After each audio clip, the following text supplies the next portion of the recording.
2022.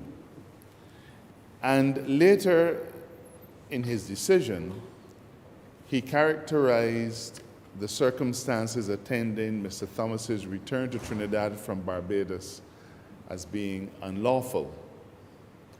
The government of Trinidad and Tobago has appealed the decision of the court, though it has not appealed the part of the judge's decision which dealt with the circumstances surrounding the return of Mr. Thomas to Trinidad.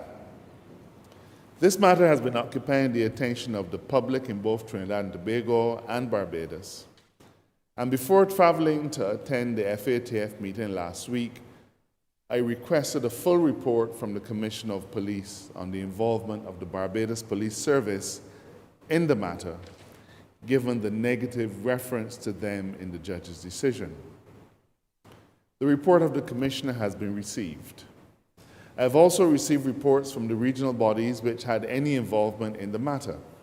And these two regional bodies are the Regional Security System, the RSS, and the CARICOM Implementation Agency for Crime and Security, also referred to as IMPACS.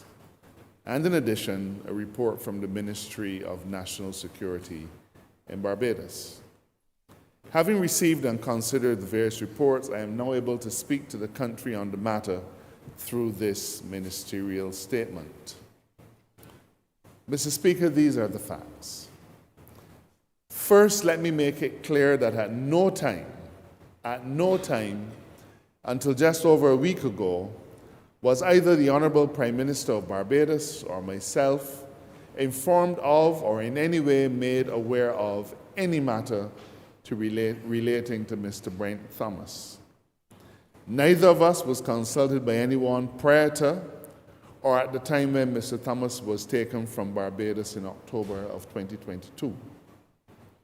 The first time that either of us became aware of any of the events relating to Mr. Thomas was after the matter broke in the press in Trinidad just over a week ago. We simply had no knowledge nor involvement in this matter. This is not unusual, as these matters are operational, and such requests for surveillance by another law enforcement arm or for arrest of individuals do not fall within our purview. Mr. Speaker, the reports that I have received indicate that on the 4th of October 2022, an approach was made by the Transnational Organized Crime Unit of the Trinidad and Tobago Police Service to the Implementation Agency for Crime and Security, a CARICOM specialist law enforcement agency. As a result of that approach, IMPACS contacted a gazetted officer of the Barbados Police Service.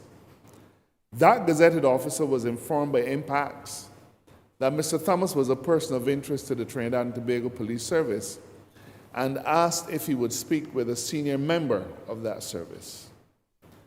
The gazetted member of the Barbados Police Service was then contacted directly by a member of the Trinidad and Tobago Police Service who provided information that Mr. Thomas was the subject of several police warrants and had eluded the surveillance of the Trinidad and Tobago Transnational Crime Unit. Mr. Thomas was believed to have traveled to Barbados and Guyana.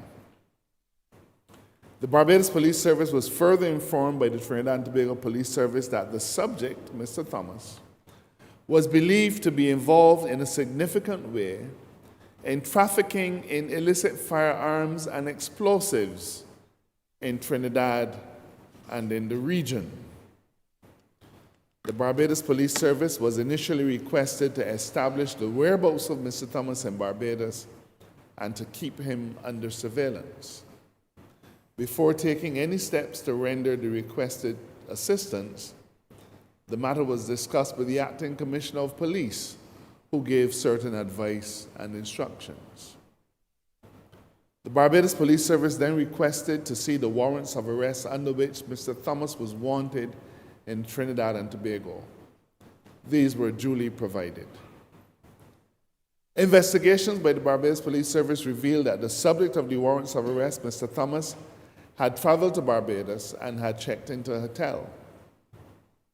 During the early morning of the 5th of October 2022, plainclothes members of the Barbados Police Service but who also wore ballistic vests with the word police emblazoned thereon, went to the hotel and proceeded to Mr. Thomas's hotel room and knocked several times.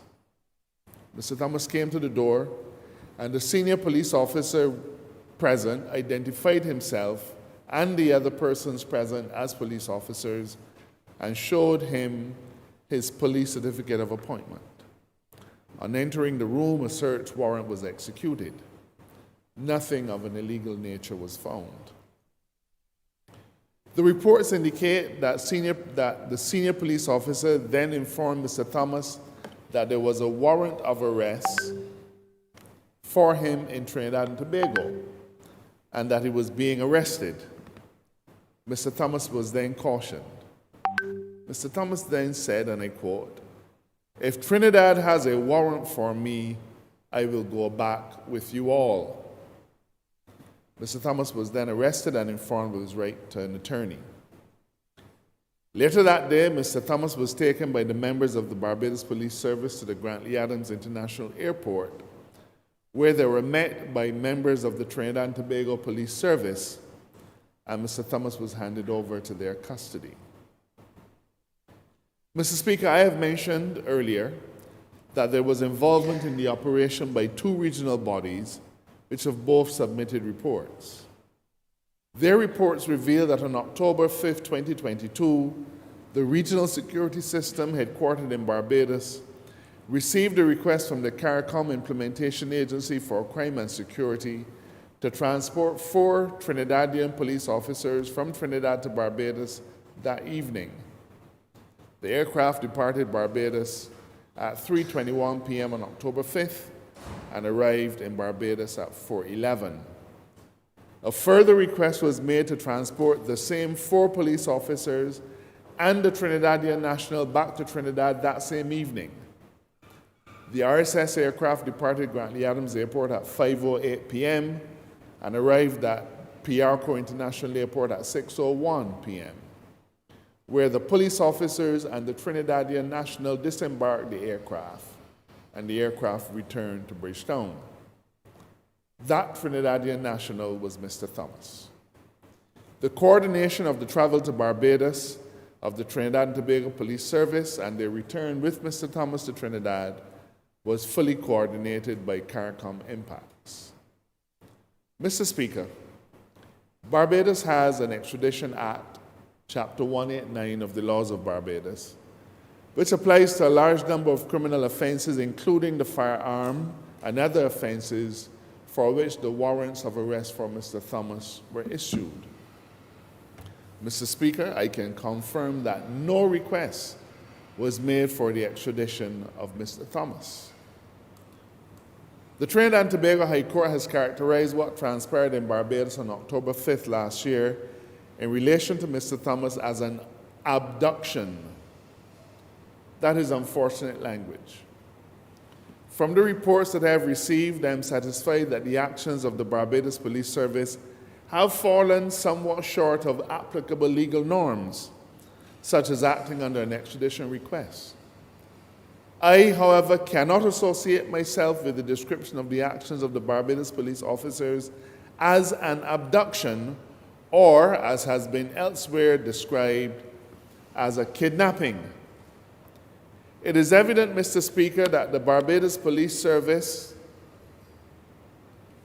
sought to assist a sister police service in a matter which appeared to them to be of grave and important nature, and especially so given the scourge of firearm violence that is now a feature in Barbados and across the Caribbean.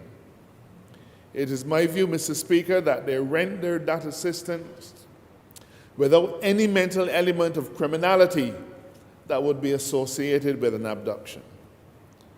To the extent that there may be any legal liability attaching to the actions of the Barbados police officers, I can assure you that the Government of Barbados will abide by the law and fully respect any decisions of the law courts.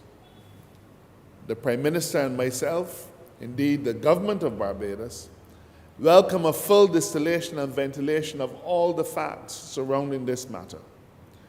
We reject fully any implication of involvement and collusion in this matter so as to deny any citizen of CARICOM or anywhere else their rights to due process. Going forward, sir, it will be vital for the region to fully implement the terms of the CARICOM Arrest Warrant Treaty, which was agreed to and adopted by CARICOM heads in July of 2017 and which was ratified by Barbados in April of 2018.